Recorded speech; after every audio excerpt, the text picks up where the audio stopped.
It all came down to the 911 call. "I'm going to die," 17-year-old Jonathan Hoffman told the dispatcher. "Help." His grandmother Sandra Lane shot him again, this time in the stomach. An Oakland County jury decided Tuesday that was second-degree murder, convicting the 75-year-old from West Bloomfield after a 2-week trial that included 225 exhibits but ultimately was decided on the teenager's 6-minute call for help.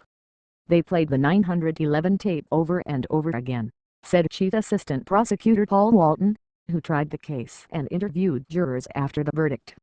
"And they arrived at second-degree murder."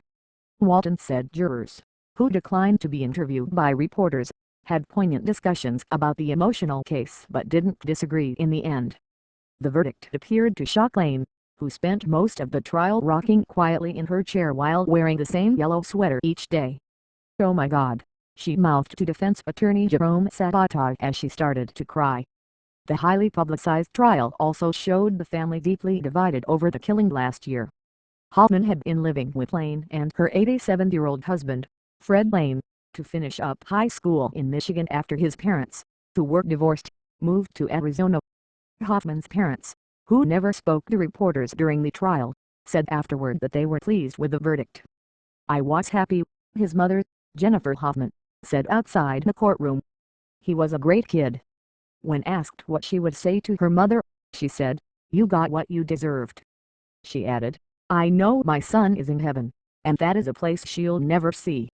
In the months leading up to the May 18 killing, Jonathan Hoffman was in trouble, hospitalized after overdosing on drugs and on probation for drug possession. Sandra Lane's supporters said his parents failed to take responsibility for him and left a vulnerable elderly woman to finish raising him. "I believe the parents were neglectful," Sabata said after the verdict. "If your kid is in the hospital, hallucinating and tied down, and grandmother calls, don't you get on a plane? What kind of parent is that?" The trial unearthed as many questions as it answered about the day Hoffman was killed. Lane had no history of violence when she shot Hoffman 6 times during a bloody, minutes-long spree in her tidy condominium.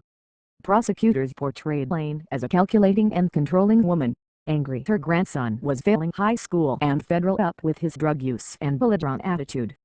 Sabata painted Lane as a loving grandmother who was growing ever more fearful of a teen out of control and bought a gun to protect herself just weeks before using it.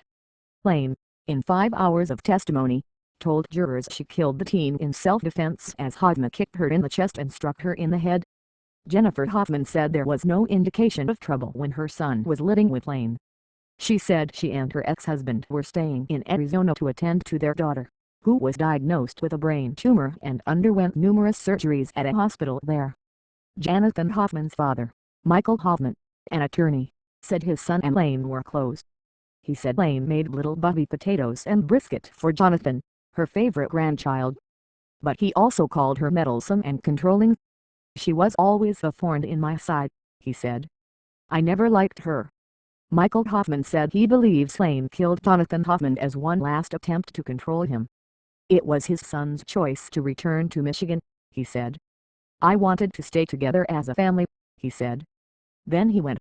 "I expected him to be taken care of in an exemplary fashion." Michael Hoffman said he believes the verdict has restored his son's reputation. "It's been tarnished in a cruel way," he said. Lane is scheduled to be sentenced April 18. As she was led from the courtroom in shackles, her family members called out, "We love you." Fred Lane, married to Sandra Lane for 30 years, wept as the verdict was read and left without talking to reporters.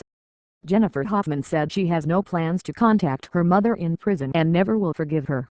When asked whether she still calls Lane mother, she said, "I'd like to call her monsters."